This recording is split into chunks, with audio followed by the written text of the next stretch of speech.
छिटो भने क्या भाग्नु भने यता माथि उता उता जानु 6 बजेर जानु भाग्नु भने के भने हेलो सुनिसक्यो ए बाढी आइरह भने क्या बेताउतीबाट सब बगाइछु भने क्या भाग्नु मात्र भने मैले म यहाँ डाँडाबाट हेरेर क्या कालिस्तान डाँडाबाट हेरिरहेको यहाँ बाढी ठुलो आएर बगाइसक्यो भने त्रिशुल बगाउन लागिसक्यो भाग्नु भने उता छरे भाग्नु भने क्या भाग्नु भने हजुर रसुवा त ध्वस्त हो नि दाइ सबै चाइनाबाट आएको खोलाले सबै पुरै बगायो लगभग एउटा ठुलै बजार उ त्यसरी छोपेर खोला माथिबाट हिँडिरहेछ बजार बजार पुरै बेत्रावती बजार भन्ने छोपेर त्यो खोला माथि छ पुरै बजार त कहाँ मान्छे कति गए कति गरे केही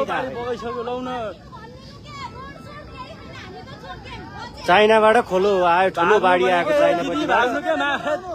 मलाई भाग्नु के उता छरे जानपट्टि छरे औषधिहरू माथि आइसके क्या माथि आइसके सुरक्षित छन् अब त्यो भनिदिनु भागिहाल्नु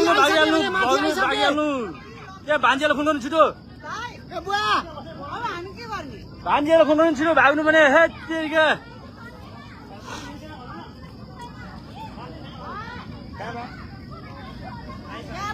नाटक दिदी मैले नाटक गरेँ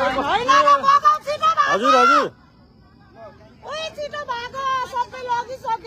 रसुवा त जस्तै बनायो नि बेत्रावतीदेखि लिएर टिमुरेसम्म सबै घरहरू च्याब्रुको सबै घरहरू गयो च्याब्रु बेसी बजार गयो सबै गयो साँच्ची नै हो भने सबै गयो केही बाँकी छैन बेत्रावती बजार माथि खोलो हिँडिरहेको छ हेर्नु त त्यो बजार हो बजार माथि खोलो छ हो बजार माथि खोलो मैले यो ठ्याक्कै लाइनमा देखिएको बजार हो बजार छोपेर खोलो हिँडिरहेछ आइसक्यो भने मेरो विश्वास गर्ने नगर्ने भने विश्वास गर्ने नगर्ने रसुवा त ध्वस्तै भयो ध्वस्त भइसक्यो बेत्रावती केही छैन अब विश्वास गरे नि गरौँ भाग्नु भने के भाग्नु अरूलाई भनेर भागिहाल्नु छिटो हस् हस् के रह्यो त्यसलाई हेर्नु त बेत्रावती आएको बजार हामी हजुर